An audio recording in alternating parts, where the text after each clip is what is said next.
कोल्हापुरातील प्रभाकर दत्तात्रय उर्फ द गणपुले यांचं आज निधन झालं। ते 88 वर्षाचे होते। वयाच्या 6व्या वर्षापासून प्रभाकर गणपुले यांनी राष्ट्रीय स्वयंसेवक संघाच्या कार्याला सुरुवात केली।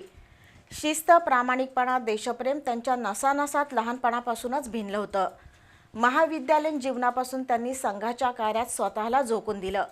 हळूहळू कुटुंबियांपासून विलग होत त्यांनी स्वतःला कौटुंबिक पाशातून मुक्त केलं। पूर्णवेळ संघाचं कार्य केल्यामुळे माजी पंतप्रधान अटल बिहारी वाजपेयी यांच्यापासून अनेक दिग्गज नेते, मंत्री गणपुले यांचे सहकारी बनले। मात्र आयुष्यभर त्यांनी कोणताही स्वार्थ साधला नाही। अशा प्रखर राष्ट्रप्रेमी द गणपुले यांच्या जीवन प्रवासाचा बी न्यूजनं घेतलेला आढावा। कर्नाटक राज्यातील निपाणी इथल्या डॉक्टर गणपुले यांच्या कुटुंबात जन्मलेले प्रभाकर बालपणीच संघाच्या शाखेत जात होते। 1960 मध्ये हे कुटुंब कोल्हापुरातील शिवाजी पेठेत स्थायिक झालं। त्यानंतर बृहन महाराष्ट्र कॉलेज ऑफ पुणे इथं 1956 ते 60 मध्ये महाविद्यालयीन शिक्षण घेताना गणपुले यांची खासदार शरदचंद्र पवार यांच्याशी मैत्री जमली होती।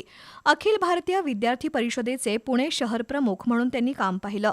त्या काळात त्यांचा अटल बिहारी वाजपेयी, लालकृष्ण अडवाणी, राम नाईक, राजनाथ सिंग, नितीन गडकरी, देवेंद्र फडणवीस यांच्याशी घनिष्ठ संबंध निर्माण झाले। कोल्हापुरात कार्यरत असताना अनेकांना राष्ट्रीय स्वयंसेवक संघाचे विचार पटवण्याचं काम त्यांनी केलं।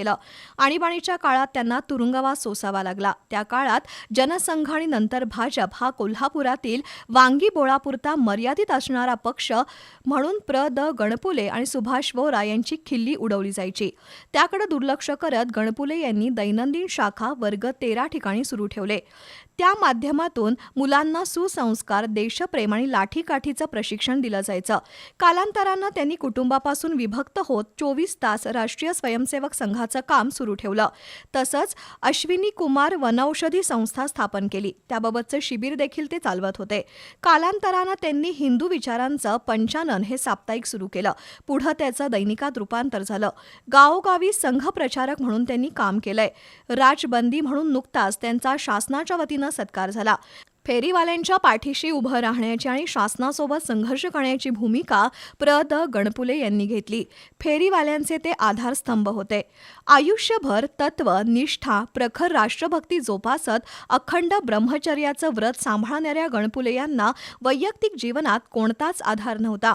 दीपाली शिंदे या मानलेल्या मुलीनं गेल्या 18 वर्षांपासून त्यांना दररोज 2 वेळा जेवणाचा डबा पोहोचवला। मात्र शेवटपर्यंत गणपुले यांनी तत्वाशी तडजोड केली नाही। प्रखर देशभक्तीचा अखंड तेवणारा दिवा अखेर आज 88व्या वर्षी शांत झाला। त्यांच्या निधनानं राष्ट्रीय स्वयंसेवक संघानं एक तत्वनिष्ठ आणि ध्येयवादी प्रचारक गमावल्याची भावना व्यक्त होतीये।